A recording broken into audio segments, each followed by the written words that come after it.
Hey everyone, so this is a very brief history of the English language. We're going to talk about Old English, Middle English, and Early Modern English. A lot of students think that there's only two types of English, Old English and Modern English, so I want to explain that there's a few more versions of it than that. So first of all, Old English, circa 650 to 1066, and something pretty important happened in 1066. We'll talk about that in a second. But this is not the English spoken by Shakespeare.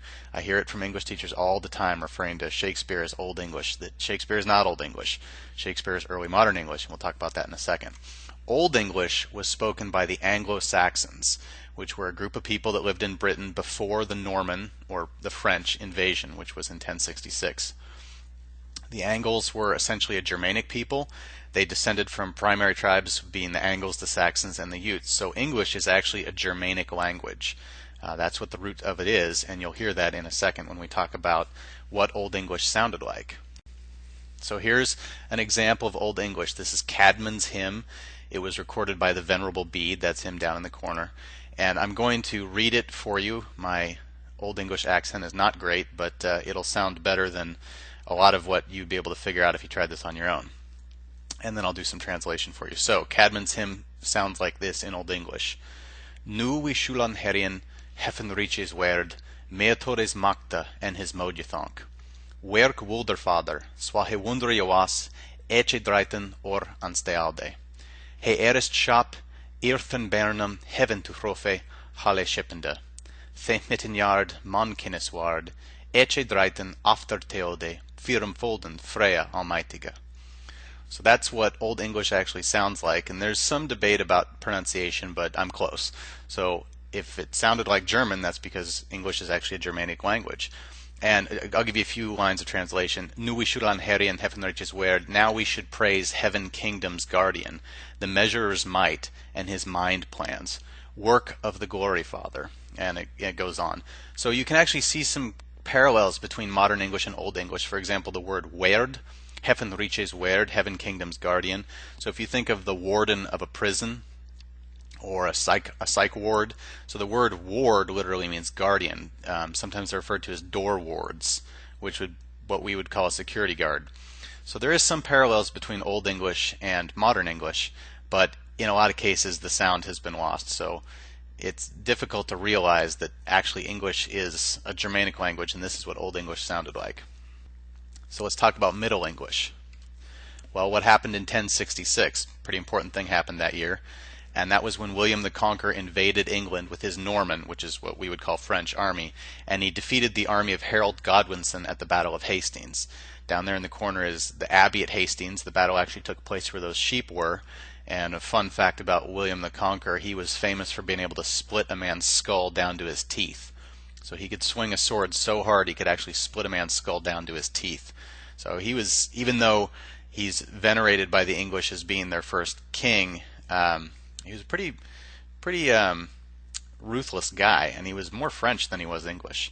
And the infusion of the Norman language, which is essentially Old French, which was Latin-based, with the Anglo-Saxon language, which was Old English, led to this hybrid language, which would become Middle English. So what happened was the conquerors, who were the Normans, came in and they infused French into what was essentially English, although it was really Anglo-Saxon, and the fusing of these two resulted in Middle English. Middle English looks like this. So this is a section of Piers Plowman. There's actually a piece of the manuscript there on the left. You can actually see the Dreamer.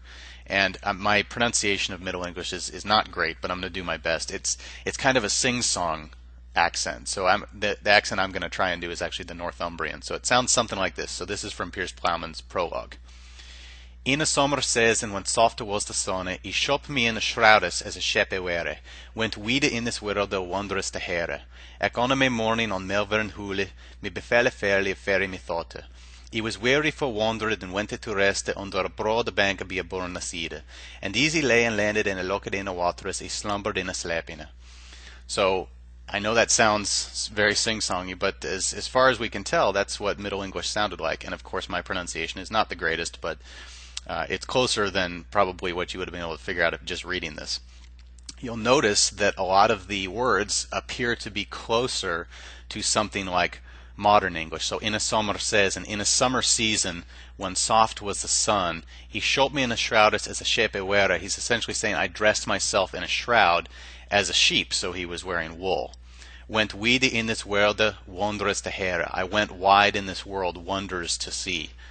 And on a May morning on Malvern Hill, he goes on to say, I sat down by a stream, and as I laid there on the broad bank of Beaborna Sida, as I laid by the bankside, I laid down and had a dream. So that's Middle English. It's a lot closer to modern English. Then we get to early modern English. So this is circa 1500 to 1650. The dialect of the English Renaissance, the word Renaissance, French for rebirth. This is the English spoken by Shakespeare. So here's an example from Hamlet. Speak the speech, I pray you, as I pronounced it to you, trippingly on the tongue, but if you mouth it as many of our players do, I had as lief the town crier spoke my lines. So linguists tell us that actually early modern accent sounded Kentuckian, so think Colonel Sanders. I didn't try to do it because I don't really know what that sounded like. My training is in Old English and Old English and Middle English, so I'm not good at attempting it in the early modern accent, but if you imagine the way Colonel Sanders sounded and then read Shakespeare, you'll have a good idea of what Shakespeare probably sounded like.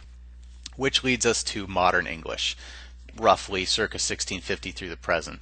And modern English is really just an expanded version of early modern English. And how that happened was our vocabulary increased mostly through the Industrial Revolution and British colonialism. So what happened is new words were introduced into the language because new things were invented that hadn't existed previously. And as England colonized a lot of the world, pieces of those languages worked their way into English. So this is why people who are trying to learn modern English are so confused, often because the rules don't seem to apply in all situations, and the reason for that is because English has become a hodgepodge of many languages. So we have the French from Middle English, we have the German from Old English, but we've included all kinds of words from various other languages. So that's a really, really brief overview of the evolution of the English language. And what I want you to take away from it is that there's many versions of English as it's evolved. It's not simply modern English and Old English. And please, please don't refer to Shakespeare as Old English anymore. Thank you so much, and I hope you enjoyed it.